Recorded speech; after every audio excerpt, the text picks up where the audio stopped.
waxaa duleedka galbeed ee magaalada Cerigabo si ballaaran loogu soo dhaweeyay wafdi uu hogaaminayo wasiirka wasaaradda caafimaadka Jamhuuriyadda Soomaaliland Xasan Maxamed Cali Gaafadhi ayna ku wehelinayaan xildhibaano ka mid ah golaha baarlamaanka Soomaaliland waxaana duleedka galbeed ee magaalada Cerigabo wafdidan si ballaaran ugu soo dhaweeyay qaar ka mid ah maamulka heer gobol heer degmo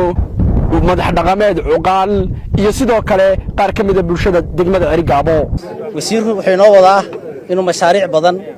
oo degmada Cerigabo ka hirgalay waxa dhiga ka jaro kuwa kalena uu degmada Ceelifweyn iyo Garadag qaarna xariga ka furo qaarna uu dhagax dhigo runtii intii wasiirku joogo wasaaradda waa waqtiga u badnayd ee sanaag wax badan laga qabtay wasiir waxaan ku leeyahay waad ku maadsantay waxaan ku leeyahay saacadkan wasiir soo dhawow ku soo dhawow madaxda gobolka Sanaag Cerigabo iyo dadkaagii aad aragto salaadiintii guurtidii cuqaashii waxgaradkii dhallinyaradii haweenkii saxaafaddii kuwood waxay kugu soo dhaweynayaan qalbi furan iyo niyad furan minankaagii waaye gobolkaagii degmadaadii oo caqli fayow iyo caafimaad qaba roobkun baa nagu yeeray sida kaloo dhan waa ladanahay isagana adaa noogu ducayn doona insha allah waxna waa hadeer waxna waa hadhow hadeerda waxaynu soo dhaweyntii un baynu iftiiminaynaa wasiirkii caafimaadka Dr. Xasan Gaafadhi waxaanu leenahay ku soo dhawow gobolkaagii degmada Cerigabo waxaanu ku leenahay welcome to Sanaag to Cerigabo oo gobolkii aweeyaasha wasiirkii caafimaadka Xasan Maxamed Cali waxaanu ku leenahay wasiir ku soo dhawow gobolkaagii degmadaadii waqti badan waa ku sugayeen howl badan oo kale waa wadaan Xasan Maxamed Cali Gaafadhi waxaanu leenahay mudane wasiir soo dhawow waxa timi gobolkaagii iyo magaalo madaxdaadii Cerigabo ku soo dhawow waxaanu leenahay wasiir ku soo dhawow gobolkaagii ku soo dhawow gaar ahaan degmada Cerigabo dhammaystiran oo aan kala maqnayn baa ku soo dhaweynaysa waxa ku leedahay gacmo furan ku soo dhawow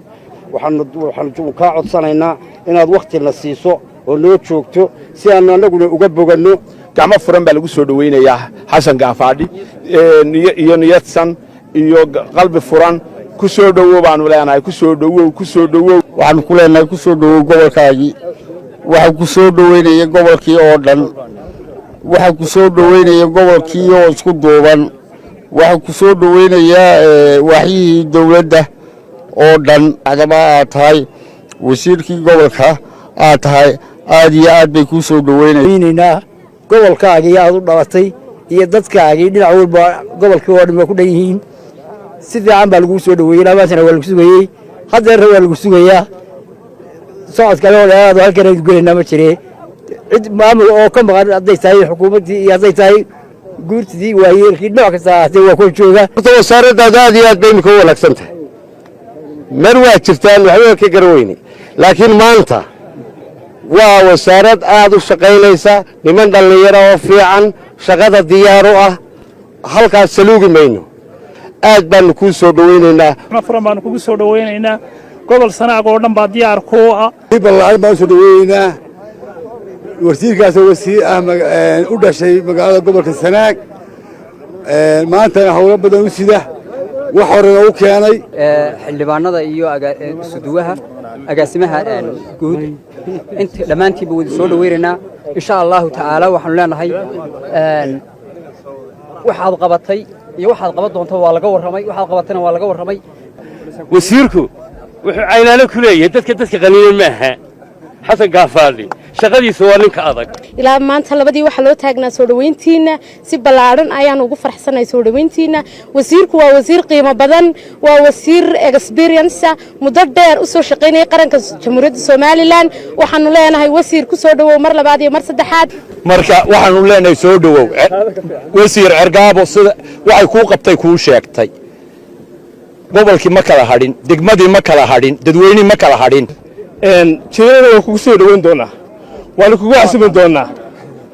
marka waxaan ku leeyahay soo dhawow gaba furan baan kugu soo dhaweynaynaa jeedada saa u ballan qaado weeyaane waa kugu soo dhaweynaynaa degmadaan anigu hadda ka ahay maayirka waa ninkii iskuullada ka dhisay xamaas waa ninkii ka dhisay kulmiye waa ninkii ka dhisay action aid isagoo u shaqaynaya waxqabadka uu caafimaadka ka qabtayna waa la ogyahay gobolka soo dhowayntiisa waa nin reer ceergaaba gaafaadhi waxaanu leenahay wasiir gobolkaagii gobolkii awowayaasha halkii aynu dhammaanteen ka soo jeednay aabbiyo hooyoba ku soo dhowow dee lagu odhan maayo gobolkaagii iyo degmadaadii baad joogtaa wixii aad qabatayna markii aad wasiirka muuse bixi ku magacaabay xanaanada xoolaha waa wasiirkii ugu horreeyey ee shaqaalo u qora taleex baran iyo meesha layaa buuhoodle wasiirka ma aha hankiisii madaxweynenimo muu kamuu tanaasulin ee wasiirkii waa taagan yahay maantana waa u taagan yahay waana ku taageersanay sidaana oo nugula taagan weyna magaalada Carigaabo oo magaaladaadii oo magaalada wax ka qabatay oo magaalada aad wax gashatay runtii inaad wax dambe oo fiican u qabatidna waan rajaynaynaa uu hogaaminayo wasiirka wasaaradda caafimaadka ayaanu halkan u taagannahay in badanna waanu soo dhawaynaynaa si kal iyo laaba isaga fuudda la socota ku soo dhawow gobolkaagii aad waxa ku soo dhaweynaya wasaaradda caafimaadka laamaheedii kala duwanaa waaxeedii kala duwanaa xasan gaafaadhi waxaanu leenahay wasiir soo dhawow gobolkaagii weeyaan gobolkaagii ku soo dhawow gacmo furan ayaan kugu soo dhawow faraxsanahay oo aanu ku soo dhaweynayno gacmo furan qalbi furan biidmillaah ardayda Africa College graduate gareysay caafimaadka ee waxaan ugu soo dhaweynaa wasiirka caafimaadka Soomaaliya oo wasiirkii wax qabadka ku suntanaa aad baa wasiir wasaaradda loogu amaanay wax qabadka ballaaran ee gobolka u hayso aad baan ugu faraxsanahay marxaanti baanu ka nahay haddaan nahay gobolka aadna ku soo dhaweynaa ilaa Ceergaabo oo aan maanta taagan tahay